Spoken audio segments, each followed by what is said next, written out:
race number 3. And they're up. Early lead is taken by Balinganda. It's Balinganda in the lead on the outside. Running in second by 3.5 lengths is D of Jade, and by the rail is Smart Alec and Landed Biza.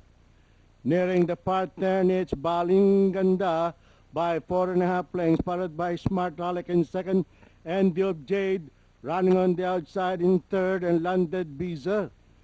Rounding the part turn, it is still Balinganda in the lead by 3.5 lengths, and closing in second is Smart Alec, D of J running in third, Landed Biza on the outside in fourth. And the last bend for home, it is still Balinganda in the lead. It's still Balinganda. And here comes Smart Alec moving up on the inside. It's Balinganda on the outside and Smart Alec by the rail.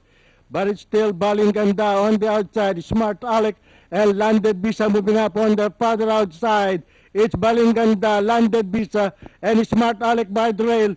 Balinganda, Smart Alec, and Landed Biza on the farther outside. And finally, the payoff line, it's Balinganda, Landed Biza, Smart Alec.